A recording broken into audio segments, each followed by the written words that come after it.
छोटा भाई बड़ा भाई दुबई में तो हैं, लेकिन पाकिस्तान में जो बड़ा भाई आया है वो पहले 24 घंटों में 1000 बुक हो गया है। मैं जो आपको जिसकी बात कर रहा हूं वो है जिटोर T2 PHEV की। लेकिन आज हम बड़े भाई की बात नहीं करेंगे, आज हम छोटे भाई छोटा पैकेट बड़ा धमाका की बात करेंगे। तो आए मैं आपको बताता हूं कि जिटोर T1 PHEV और जिटोर T2 PHEV में क्या फर्क है, लेकिन पहले इसको देख लेते हैं। Well, I saddled up my shoe, headed out at dawn. Yeah, I saddled up my shoes, headed out at dawn. Ain't no place gonna hold me when the road keeps rolling on.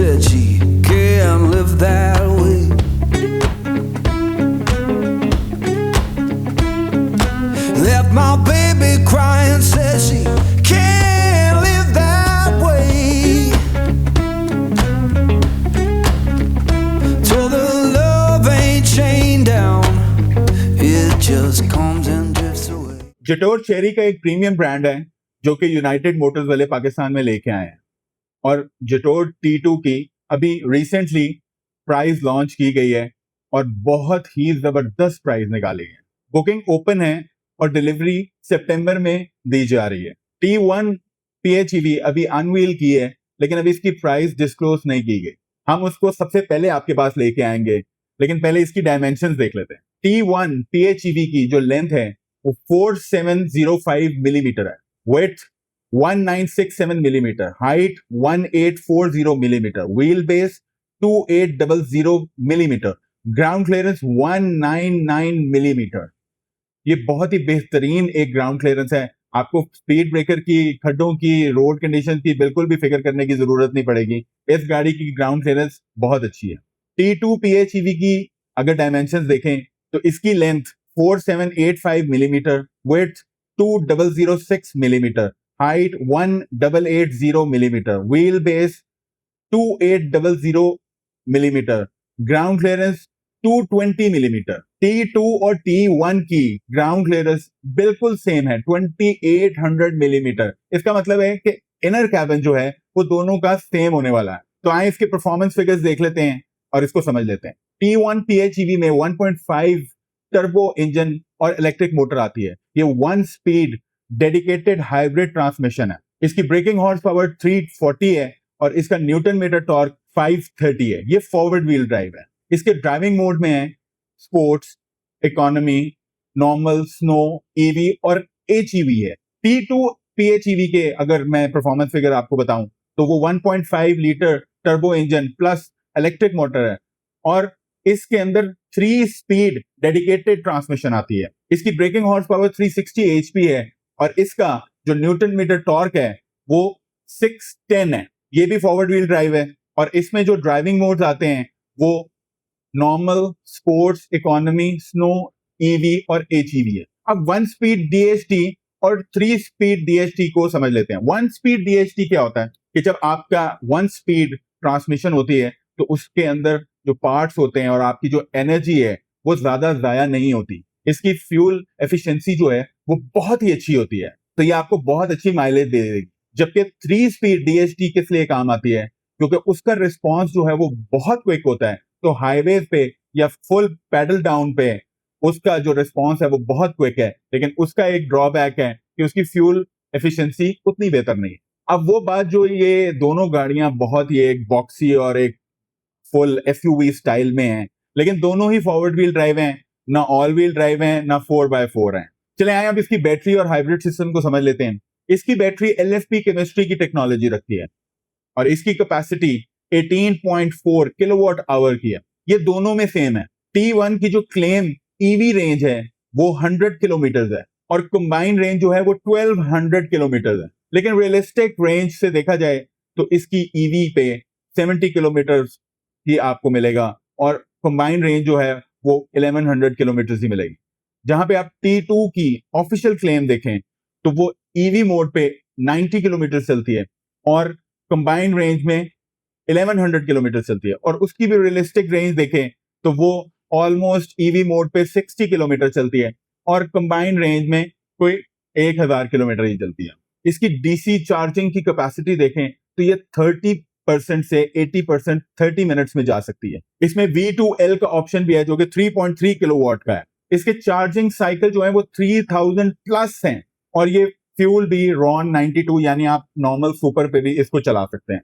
T2 के लिए जो official warranty है, vehicle की warranty 5 साल और 1.5 lakh kilometre है और battery pack की वारंटी 8 साल और 1,60,000 किलोमीटर है। ये बहुत बड़ी वारंटी है। इसका जो स्टील स्ट्रक्चर है वो 80% हाई स्ट्रेंथ स्टील से बना हुआ है। इसका स्टील स्ट्रक्चर बहुत ज्यादा सॉलिड है, तो आपको इसकी टेंशन लेने की जरूरत नहीं है कि यार ये ऐसी होगी तो कैसा होगा। बहुत सॉलिड फ्रेम है इसका। चले आए इसके फीचर्स की थोड़ी बात कर लेते हैं। इसकी कंफर्ट में देखा जाए तो इसकी जो सीट्स हैं वो वेंटिलेटेड फ्रंट सीट्स हैं, पैनोरामिक सनरूफ है, एम्बिएंट लाइटिंग है, ड्यूल जोन क्लाइमेट कंट्रोल है और इसकी जो सीट्स हैं वो भी लेदर सीट्स हैं। अगर टेक्नोलॉजी की बात करूं तो 15.6 इंचेस की इसकी इंफोटेनमेंट सिस्टम है, 10.25 का इसका डिजिटल क्लस्टर है, स्नैपड्रैगन 8155 दोनों में है, wireless charging, 540 degree camera, under vehicle view. इसकी ऑडियो की बात करें तो T1 में 9 स्पीकर सोनी के आते हैं और T2 में 12 स्पीकर सोनी के आते हैं। T1 में 19 इंचेस के व्हील्स हैं और T2 में 20 इंचेस के व्हील्स हैं। इसके अंदर फुल एडास लेवल 2 आता है जिसके अंदर adaptive cruise control, autonomous energy braking, forward collision warning, lane keep assist, lane departure warning, rear cross traffic, तकरीबन जितने भी लेवल 2 के जितने भी फीचर्स हैं इसके अंदर तमाम आते हैं। इसकी सेफ्टी की बात करूं तो 6 एयर बैग्स हैं इसमें, ESC, ABS, EBD, EBA, 5 star NCAP इन दोनों को मिला है। ये दोनों गाड़ियां हेवल PHEV H6 के कैटेगरी में आती हैं और उसको बहुत अच्छा कंपटीशन दे सकती हैं। तो चलिए आए अब वो बात कर लेते हैं जो कि बहुत जरूरी है, बहुत बहुत जरूरी है। वो शेख टॉक की बात करते हैं और देखते हैं कि इसकी रनिंग कॉस्ट हमें क्या पड़ती है। आज मैं आपको एक स्टोरी सुनाता हूं बहुत ही मजे की। 3 दोस्त होते हैं, एक हमजा, एक बिलाल और एक अहमद। तीनों ने PHEV ली और सेम गाड़ियां ली, एक ही जटोर T1 PHEV। ये बहुत ही इंटरेस्टिंग स्टोरी है। हमजा ने बोला कि मैं चार्जिंग नहीं करूंगा, मैं इसको पेट्रोल पे चलाऊंगा जिस तरह HEV मोड पे चलता है। फ्यूल डलवाया और मैंने चलाना शुरू कर दिया। अब उसके हिसाब से उसको क्या कॉस्ट आने वाली है। कंबाइंड रेंज के मुताबिक ये रियलिस्टिक जो कंबाइंड रेंज देती है वो 1100 किलोमीटर है। इसमें से आप 70 किलोमीटर ईवी रेंज माइनस कर दें तो ये 1030 किलोमीटर आपको ऑन हाइब्रिड मोड पे देगी। तो एक फुल टैंक में जो इसका हिसाब निकलता है वो 14.7 किलोमीटर पर लीटर निकलता है। ये हमजा की फ्यूल इकोनॉमी आ गई उसकी गाड़ी। आज के पेट्रोल के रेट के हिसाब से 297.53 रुपीज पर लीटर को 14.7 से अगर हम डिवाइड करें तो मिलता है 20.22 रुपीज पर किलोमीटर। हमजा ने महीने में 2000 किलोमीटर गाड़ी चलाई, बिल आता है 40,442 रुपए मंथली, साल का 4,85,000 रुपए, 3 साल का 14,55,000 रुपए, सिर्फ इसलिए कि उसने प्लग इन नहीं किया। बिलाल कहता है कि मैं रोज इसको चार्ज करूंगा और वो ग्रिड पे इसको चार्ज करता। बिलाल डिसिप्लिन्ड है लेकिन उसके घर पे सोलर नहीं लगा हुआ। जब आप चार्जिंग करते हैं तो आपका AC टू DC कन्वर्ट करने में 10% लाइन लॉस होता है, ये आपको कोई नहीं बताएगा। तो 18.4 किलोवाट आवर की बैटरी को चार्ज करने में आपके कितने यूनिट्स लगेंगे? 20.44 यूनिट्स और उसमें ये देती है 70 किलोमीटर, मतलब 0.292 यूनिट पर किलोमीटर आपको कॉस्ट आने वाली है। ग्रिड का रेट है 55 रुपीज पर यूनिट। इस हिसाब से आपका पर किलोमीटर जो खर्चा आने वाला है वो 16.06 रुपीज है पर किलोमीटर। महीने का 32,127 रुपए, साल का 3,85,000 रुपए और 3 साल का 11,56,000 रुपए। हमजा से 3 लाख रुपए कम। अब तीसरा है अहमद, उसके घर पे सोलर भी लगा हुआ है और सोलर वाले तो आपको पता है कमाल है, वो तो बेहतरीन है। जिस हिसाब के ऊपर सूरज चमक रहा है ना, आप यकीन करें हर बंदे को सोलर लगा के घर भी ठंडा रखना चाहिए और गाड़ी भी चार्ज करनी चाहिए। अहमद का सेटअप बिल्कुल बिलाल वाला है, लेकिन उसके घर में सोलर लगा हुआ, सेम 0.292 किलोवाट आवर पर किलोमीटर, लेकिन उसका रेट जो काउंट किया जाएगा वो 25 रुपए पर यूनिट है। इस हिसाब से उसको पर किलोमीटर जो कॉस्ट आएगी वो 7.30 है। महीने का खर्चा 14,603 रुपए, साल का खर्चा 1,75,000, 3 साल का खर्चा 5,25,000 रुपए। इन तीनों के पास एक जैसी गाड़ी है, लेकिन अहमद ने हमजा से 3 साल में सेम गाड़ी रख के सोलर पे चार्ज करके 9,30,000 रुपए बचाए। ये 9,30,000 रुपए अगर आप शुरू में सोलर लगा लेंगे तो 3 साल में सोलर की कॉस्ट 0 हो जाएगी। ROI बता रहा हूं आपको, ये है PHEV का असल फायदा। सिर्फ PHEV लेके पेट्रोल पे चलाने से कोई फायदा नहीं होगा। स्मार्ट बने और स्मार्टली गाड़ी को यूज करें।